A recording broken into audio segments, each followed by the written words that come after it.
Students, welcome to Mastermind channel. आज हम करेंगे क्लास 12 चैप्टर नंबर 5 5.2 का question number 5। Question number 5 start करने से पहले हम एक डिफरेंशिएटिंग का एक रूल समझेंगे। कैसा रूल? जब हमारे पास y is equal to 2 variables यानी कि न्यूमिनेटर में दे रखे हो, डिनोमिनेटर यानी कि फ्रैक्शन में दे रखे हो, ऐसा रूल हमने ना तो इंट्रो में किया ना ही लास्ट 4 क्वेश्चन में ऐसा कोई कॉन्सेप्ट किया है। क्वेश्चन नंबर 5 में ये कॉन्सेप्ट है, जब 2 वेरिएबल फ्रैक्शन में दे रखे हो तो फॉर्मूला लगता है u अपॉन v का। Clear? u upon v।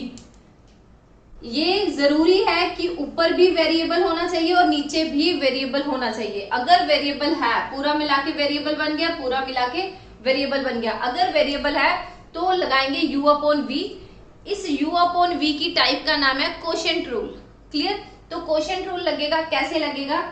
dy upon dx is equal to नीचे वाली चीज का होल स्क्वायर यानी कि डिनोमिनेटर का होल स्क्वायर। क्लियर? फिर denominator as it is and numerator का डेरिवेटिव। क्लियर यहां तक? फिर साइन ऑफ माइनस, फिर क्या लगेगा? ऊपर वाली चीज एज, पहले नीचे वाली चीज एज इट इज लिखी, फिर ऊपर वाली चीज का डेरिवेटिव किया, फिर क्या करेंगे? ऊपर वाली एज इट इज और नीचे वाली चीज में कौन है? v यानी कि v का डेरिवेटिव। यहां तक क्लियर है? ये था जब वेरिएबल और वेरिएबल दोनों अपॉन में दे रखे हो तो हम u अपॉन v वाली टाइप लगाएंगे। ठीक है, अब करते हैं question number 5 start. Question number 5 में ये वाली टाइप दिखेगी अपन को। अब फ्रैक्शन की टोन में है यानी कि अपॉन की टोन में है। इसी क्वेश्चन को हम यहां फॉलो करेंगे। लाइन क्या लिखी जाएगी? Differentiating with respect to x। x के विद रिस्पेक्ट टू करना है, यहां हमने लिख दिया। ओके, अब क्या करें? dy अपॉन dx क्या था? नीचे वाली की होल स्क्वायर, तो हम क्या लगाएंगे? cos cx प्लस d की होल स्क्वायर। यहां तक क्लियर? फिर क्या होगा? नीचे वाली चीज एज इट इज यानी कि denominator as it is, cos cx plus d as it is.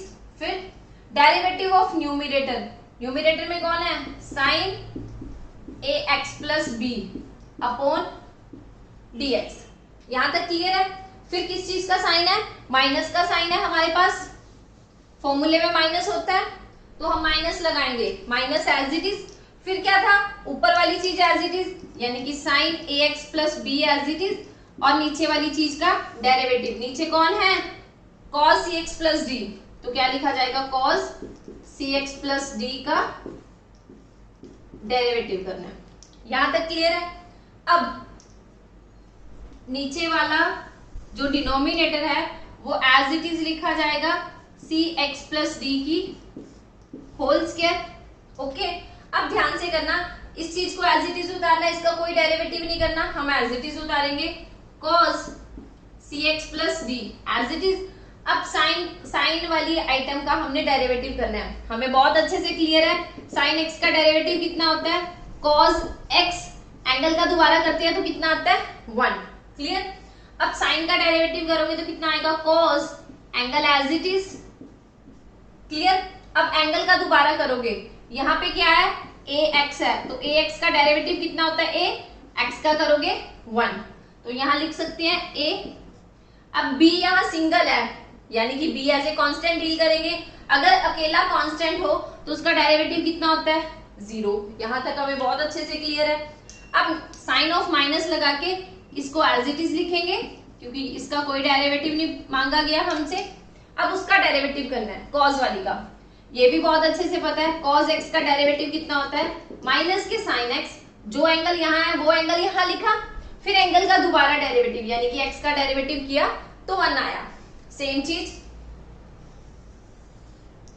Minus के sin cx प्लस d यानी कि cos का डेरिवेटिव माइनस साइन हो गया, एंगल एज इट इज लगाया।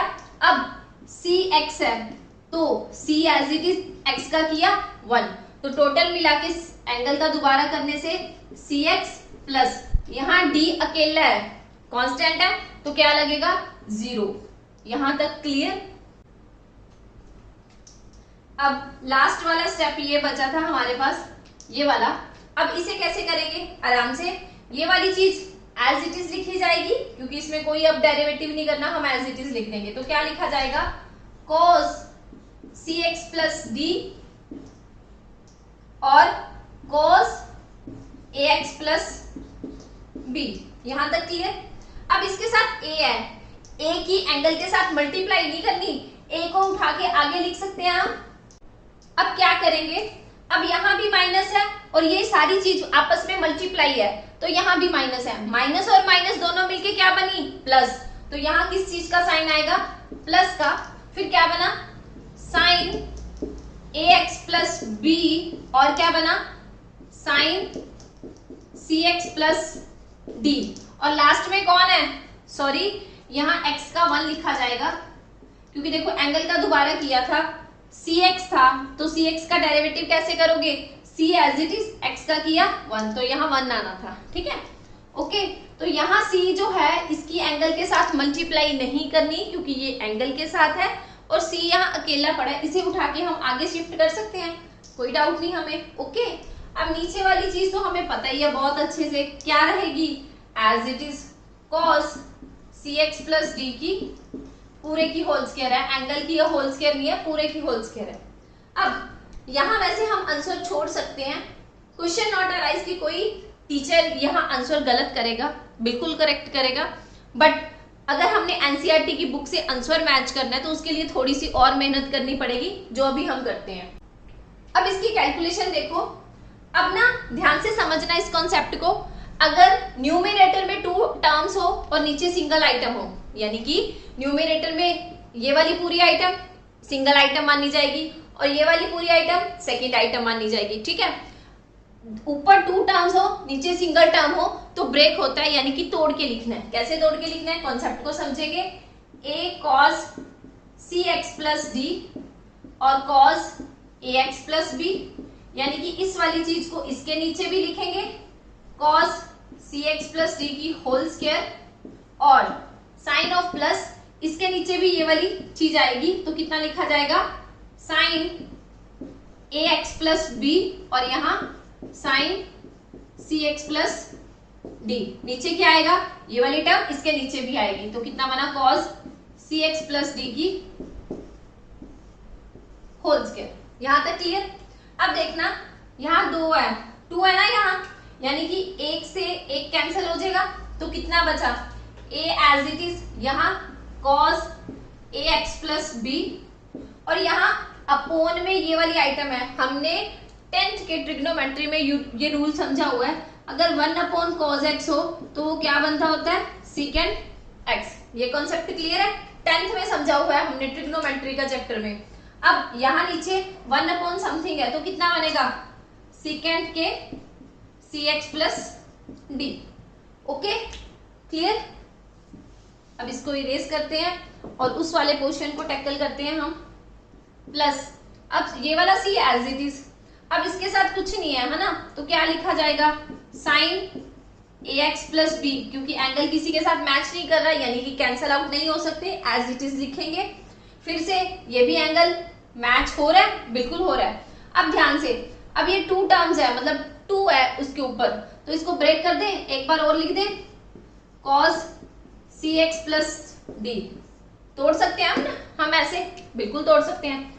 अब साइन अपॉन cos तो कितना बना, tan cx plus D. Okay, फिर से क्या बच रहा है, ये डिनोमिनेटर में बच रहा है। अगर 1 अपॉन cos होता है, अभी हम करके आए हैं, कितना होता है सेकेंड में, तो हम बोल सकते हैं ये कितना आया, सेकेंड cx प्लस डी। ये है हमारा क्वेश्चन नंबर 5 का आंसर। अब 6th क्वेश्चन को करने से पहले हम एक और रूल समझेंगे। लास्ट क्वेश्चन में क्या था, दोनों वेरिएबल फ्रैक्शन में थे, अब क्या है, 2 वेरिएबल्स मल्टीप्लाई में है। दैट मीन्स यहां लगेगा, वहां लगा था u अपॉन v रूल, जिसे हम बोलते हैं क्वोशिएंट रूल। अब दोनों एलिमेंट्स दोनों वेरिएबल प्रोडक्ट में है तो यहां लगेगा u डॉट v। ओके, अब इसे y की इक्वल लेट करेंगे, क्या लिखेंगे, first as it is, sorry यहां लिखते हैं u एज इट इज, हमने u अज्यूम किया तो u एज इट इज, फिर डेरिवेटिव ऑफ v का, ओके, फिर साइन ऑफ प्लस, फिर v एज इट इज, तो क्या लिखा जाएगा v एज इट इज, और डेरिवेटिव ऑफ u का। Okay fine. अगर दो वेरिएबल मल्टीप्लाई में हो तो ये वाला रूल लगेगा। अब यही रूल यहां फॉलो करेंगे। क्लियर? कैसे है? सबसे पहले इसे y के इक्वल अज्यूम करेंगे cos x की क्यूब माइनस मल्टीप्लाई में साइन स्क्वायर x की 5। ओके, अब क्या लिखा जाएगा? लाइन क्या लिखी जाएगी? Differentiating with respect to x। यहां तक क्लियर है? अब कॉन्सेप्ट को समझना थोड़ा सा आपको डिफरेंट लगेगा। मोस्टली बच्चे यहाँ कंफ्यूजन में जाते हैं, हम कंफ्यूजन क्लियर करेंगे। सबसे पहले यहाँ लिखेंगे dy अपॉन dx। ओके, अब ना कॉन्सेप्ट को समझेंगे। ये है ना, हमने हमारे पास क्या है स्टेटमेंट में cos x की क्यूब है, तो ये एंगल की पावर है, यहाँ पे एंगल की पावर है। ये ध्यान में रखना कि ये एंगल की पावर है, cos की पावर नहीं है। ठीक है, एक तो ये चीज होगी। अब इस चीज को समझना, साइन स्क्वायर x की पावर 5, ये तो हमें क्लियर हो गया कि ये एंगल की पावर है। ओके है, बट ये साइन की स्क्वायर है, तो इसे स्क्वायर को यहां से हटा के हम यहां भी लिख सकते हैं, तो यानी कि ये पूरे की स्क्वायर बन गई। जो साइन के ऊपर स्क्वायर लिखा है ये पूरे की होल स्क्वायर है। क्लियर है? ओके, हम तो अब हम क्या करें, सबसे पहले इसकी यहां से स्क्वायर हटा के इसे ऐसे लिख सकते हैं ना, अभी समझ के आए हैं। ओके, अब डेरिवेटिव करेंगे dy अपॉन dx। सबसे पहले क्या कहा था? u एज इट इज, तो हमारा क्या, इसे u अज्यूम कर लेते हैं, इसे v। ठीक है, ये एज इट इज, तो cos x की क्यूब एज इट इज। ठीक है, फिर क्या करना है? डेरिवेटिव ऑफ v, v का डेरिवेटिव करेंगे साइन x की पावर 5 की होल स्क्वायर। ठीक है, फिर साइन ऑफ प्लस। अब साइन ऑफ प्लस लिखने के बाद क्या लिखा था? v एज इट इज, यानी कि ये वाली चीज एज इट इज, उस क्वेश्चन को इरेज करेंगे हम। v एज इट इज, तो क्या लिखा जाएगा? साइन x की पावर 5 की whole square as it is, फिर derivative of u, d cos x की क्यूब का डेरिवेटिव करना है हमने। यहां तक क्लियर है? अब ये शायद क्वेश्चन थोड़ा सा लंबा चला जाए क्योंकि डिटेल में करेंगे इसको, पर ध्यान से समझना। ये वाली चीज एज इट इज, इसके नीचे dx आएगा, ये वाली चीज as it is cos x की क्यूब। अब इसका डेरिवेटिव करना है, तो ये ना हमें टफ लग रहा है, दिखने में हमें बहुत टफ लग रहा है, बट इसको इजी के साथ कंपेयर करके चलेंगे।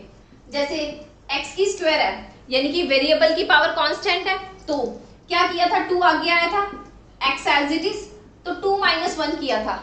यहां तक क्लियर है? फिर क्या किया था? x का दोबारा करते हैं 1। यहां तक क्लियर? ओके, ऐसा ही कुछ यहां फॉलो करेंगे। ये भी पूरा वेरिएबल है, इसकी पावर क्या है? कांस्टेंट है, तो कांस्टेंट आगे शिफ्ट किया, यहां भी कांस्टेंट आगे शिफ्ट करेंगे। फिर क्या लिखा जाएगा? साइन x की पावर 5, यानी कि बेस एज इट इज, वहां भी बेस एज इट इज लिखा था, फिर यहाँ 2 - 1। क्लियर? फिर वहां क्या किया था? बेस का डेरिवेटिव लिखा 1, तो यहाँ इसका डेरिवेटिव लिखना है, इसको एज इट इज लिख लेते हैं, डेरिवेटिव ऑफ x की पावर 5 अपॉन dx। यहां तक ओके है? क्लियर? अब चलते हैं नेक्स्ट पर। फिर क्या था? साइन ऑफ प्लस, इसको as it is sine x की पावर 5 की होल स्क्वायर। ठीक है, अब इसका डेरिवेटिव करेंगे, ये तो हमें बहुत अच्छे से आता है। cos x का डेरिवेटिव किया था तो माइनस साइन x आता था, तो एंगल का दोबारा करते थे तो 1 आता था। यहां तक क्लियर? तो इसका भी करेंगे, cos का करेंगे तो कितना बना? माइनस के साइन x की क्यूब। यहां तक क्लियर? फिर एंगल का दोबारा करना है, यहां क्या है? एंगल में क्या है? वेरिएबल की पावर कांस्टेंट, तो इससे डील करेंगे। क्या था? 3 आगे आया, x की पावर 2 बनेगा क्योंकि 3 - 1 करेंगे, फिर x का दोबारा करेंगे तो 1 आएगा। यहां तक क्लियर है? ओके, चलते हैं आगे। अब फिर से cos x की क्यूब, यहाँ 2 ही है ना, हाँ 2 आगे शिफ्ट करेगा। ठीक है, 2, फिर साइन x की 5। ठीक है, तो पूरे का क्या लगेगा? पावर 1, क्योंकि 2 - 1 किया तो 1 आएगा। अब देखो साइन एक्स की 5 का डेरिवेटिव करना है, तो हमें पता है साइन एक्स का कितना होता है कोस एक्स, फिर एंगल का दोबारा करते हैं तो 1 आता है। यहां तक क्लियर है। अब ना ये टफ लग रहा है दिखने में, इसको इससे कंपेयर करके चलते हैं। यहाँ साइन एक्स है तो साइन एक्स का डेरिवेटिव किया कॉस एक्स आ गया, यहाँ भी साइन एक्स है तो साइन एक्स की 5 है तो यहाँ डेरिवेटिव कितना होगा कोस एक्स की 5। ओके, फिर यहाँ एंगल का दोबारा किया यानी कि 1 आया, वहां तो x था तो 1 आना ही था, बट यहाँ क्या है x की पावर 5 है तो इसको यानी कि वेरिएबल की पावर कांस्टेंट है तो कैसे डील करेंगे, ऐसे वेरिएबल की पावर कांस्टेंट हो तो 5 आगे आता है, फिर बेस एज इट इज, फिर 5 - 1, फिर एंगल का दोबारा करेंगे तो कितना आया 1। इस क्वेश्चन को थोड़ा सा ये आपको अगर टफ लगे तो दोबारा वीडियो रिपीट करके देख लेना, क्वेश्चन क्लियर हो जाएगा। क्लियर। अब ध्यान से, अब ना यहाँ प्लस का साइन है और बाकी सारी आइटम मल्टीप्लाई में दे रखी है, बट यहाँ माइनस है तो प्लस माइनस माइनस तो माइनस का साइन आएगा। Okay clear. अब क्या बना साइन एक्स की 5। एक चीज ध्यान में रखना, कई स्टूडेंट्स क्या करते हैं पावर की पावर में आपस में मल्टीप्लाई कर देते हैं, बट ध्यान देना ये जो स्क्वायर है ये होल की पावर है और ये जो 5 है ये ओनली एंगल की पावर है, तो एंगल की पावर को किसी के साथ मल्टीप्लाई एडिशन सब्ट्रैक्शन कुछ नहीं करना होता। क्लियर। अब क्या बना साइन एक्स की क्यूब, और ये जो है इसको आगे उठा के ला सकते हैं, चलो पीछे रख देते हैं 3x की स्क्वायर। Okay fine. चले अब आगे इसकी कैलकुलेशन, स्क्रीनशॉट ले लो, ऊपर वाला पोर्शन इरेज करेंगे। अब ध्यान से समझना, अब हमारे पास क्या बचा है, क्या पेंडिंग है। अब देखो cos x की क्यूब हम एज इट इज लिखेंगे cos x की क्यूब, फिर है हमारे पास sin x की 5, फिर है हमारे पास cos x की 5, यहां तक क्लियर है। फिर है हमारे पास, हमने अकेले वेरिएबल लिखी है x की 4, क्योंकि 5 - 1 करेंगे तो 4 आएगा। अब ध्यान दो यहाँ 5 है और यहाँ 2 है, सारी चीज मल्टीप्लाई में है तो आपस में क्या हो जाएगा 5 × 2 दैट मींस 10, तो 10 हम यहाँ आगे फ्रंट पे लिख सकते हैं, हमें कोई दिक्कत तो नहीं, कोई परेशानी नहीं, सारी चीजें मल्टीप्लाई में है, चलेगा हमें। ठीक है। अब क्या करना है, अब देखो साइन ऑफ माइनस, हम भी साइन ऑफ माइनस लगाएंगे तो क्या बनेगा साइन एक्स की 5 की पावर 2, फिर क्या बना साइन एक्स की 3 की पावर 2, सॉरी यहाँ 2 नहीं है तो 2 नहीं लगेगा, सॉरी। फिर क्या बना 3 आगे, फिर क्या बना 3x की स्क्वायर। एंगल को किसी भी चीज के साथ मल्टीप्लाई नहीं करना, यहाँ गलती ना करना, मोस्टली बच्चे यहाँ गलती कर देते हैं, एंगल को किसी भी आइटम के साथ मल्टीप्लाई कर देते हैं।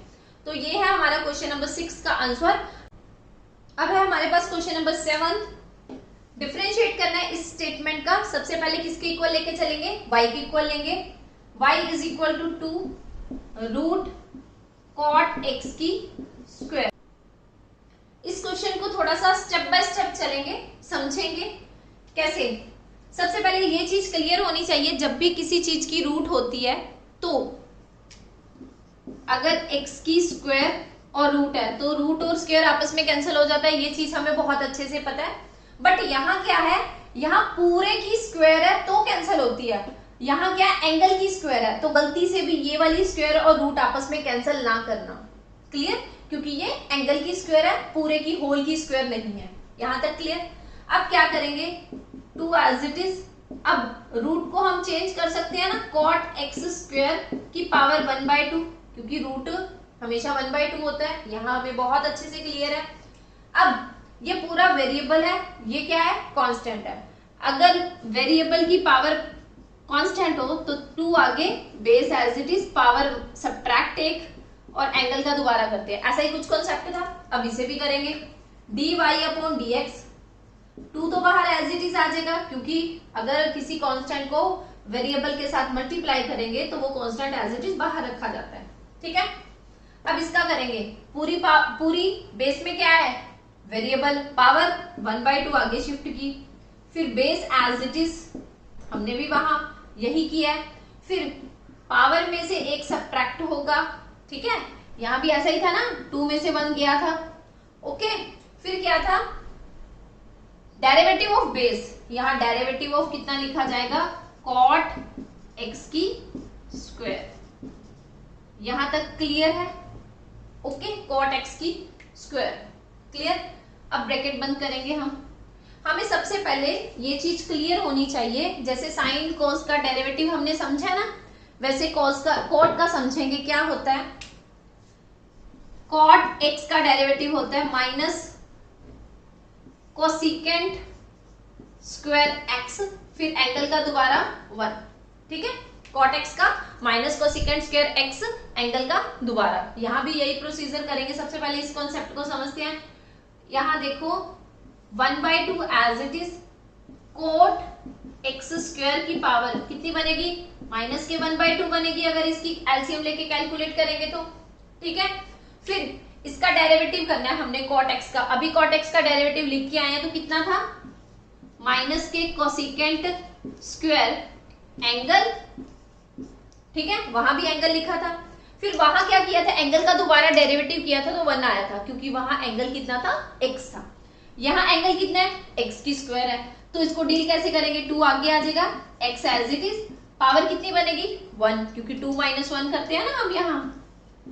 फिर बेस का दोबारा किया तो कितना बनना, x का डेरिवेटिव हमेशा के लिए कितना होता है 1। यहां तक क्लियर? ओके है, फाइन। अब चले आगे। ठीक है जी, अब कैलकुलेट करते हैं, ऊपर वाला पोर्शन इरेज करेंगे।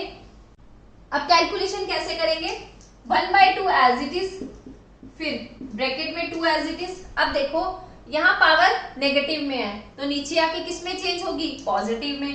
तो क्या लिखा जाएगा, यहाँ सॉरी 2 है, यहाँ 1/2 है, तो नीचे आके पावर किस में चेंज होगी, cot x स्क्वायर की पावर 1/2। याद रखना, इसको आपस में कैंसिल नहीं करना, हमने इस क्वेश्चन की स्टार्टिंग में समझा था।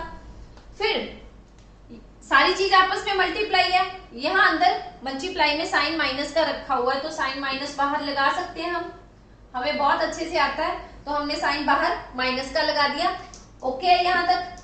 फिर क्या करेंगे, कोसिकेंट स्क्वायर एक्स की स्क्वायर, यहां तक क्लियर है। फिर क्या बनेगा, 2x की पावर 1 ही बनेगा, क्योंकि 2 - 1 करेंगे तो 1 आएगा। ओके, क्लियर यहां तक। अब चेक करो, अब क्या बन रहा है हमारे पास, ये 2 डिनोमिनेटर में है, ये न्यूमरेटर में है, ये और ये आपस में कैंसल आउट, तो कितना बना, माइनस के 2, ऊपर क्या आया है, कोसिकेंट स्क्वायर एक्स स्क्वायर, और क्या है x, सिंगल x है तो बाहर लिख लिया उसको। फिर डिनोमिनेटर में क्या है, cot x स्क्वायर की पावर 1/2 है। हमें बहुत अच्छे से क्लियर है कि 1/2 हो तो वो रूट में चेंज हो जाता है, तो हम क्या करेंगे, इसे रूट में चेंज करेंगे तो कितना आया, cot x की स्क्वायर। ये है हमारे पास क्वेश्चन नंबर 7 का आंसर। क्लियर यहां तक। क्वेश्चन नंबर 8, सबसे पहले इसे y के इक्वल अज्यूम करेंगे, differentiating with respect to x। यहाँ टफ दिख रहा है तो इसको इजी चीज से कंप्लीट करेंगे, कंपेयर करेंगे। cos x का डेरिवेटिव कितना होता है, माइनस के साइन x, x का किया 1। ओके, अब यहाँ भी ऐसा ही लिखा जाएगा, dy अपॉन dx, cos का किया माइनस के साइन रूट x, और एंगल तो यहाँ रूट x है तो डेरिवेटिव किसका करेंगे, एंगल का। ओके, यहां तक क्लियर। अब थोड़ा सा ध्यान से समझेंगे, ये वाली चीज एज इट इज लिखी जाएगी, माइनस के साइन रूट एक्स। अब रूट एक्स का डेरिवेटिव करना है हमने, तो यहाँ रूट है तो इसको किस में चेंज करें, 1/2 में कर सकते हैं ना, तो इसकी पावर 1/2 बना दें हम। ओके, तो अब ये क्या बन गया, वेरिएबल की पावर कांस्टेंट बन गया, तो क्या करेंगे, कांस्टेंट आगे शिफ्ट करेगा, फिर बेस एज इट इज, फिर पावर में से एक सब्ट्रैक्ट होता है, फिर एंगल का डेरिवेटिव करेंगे तो कितना बना 1, एक्स का डेरिवेटिव करेंगे तो 1 बनेगा। क्लियर, तो आंसर कितना आया, साइन रूट एक्स अपॉन में 2 है। अब ध्यान से, अब इसकी कैलकुलेशन करेंगे, एलसीएम लेके कितना बनेगा, माइनस के 1/2 बनेगा। सबसे पहले इसका एलसीएम ले, एलसीएम 2 आएगा, यहाँ 1 यहाँ 2। ओके, एलसीएम ऐसे ही लिया जाता है, तो कितना आएगा, माइनस के 1/2, जो हमने यहाँ लिख दिया। ओके, यहां तक क्लियर। अब क्या करें, अब पावर ऊपर माइनस में है तो डिनोमिनेटर में जाके पावर किस में चेंज होगी, रूट में। तो माइनस के sine root x upon to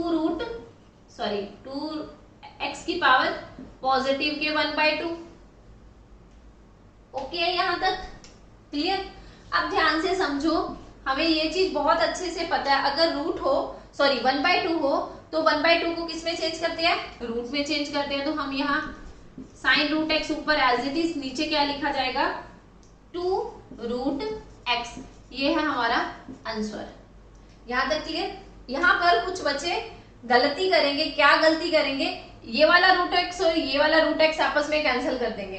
ध्यान रखना ये एंगल है हमारा, साइन एक्स का एंगल है, यहाँ क्या है अकेला रूट एक्स है, ठीक है। एंगल को किसी भी चीज के साथ ना तो मल्टीप्लाई करते हैं, ना डिवाइड, ना प्लस, ना माइनस। ओके, ये था हमारा क्वेश्चन नंबर 8।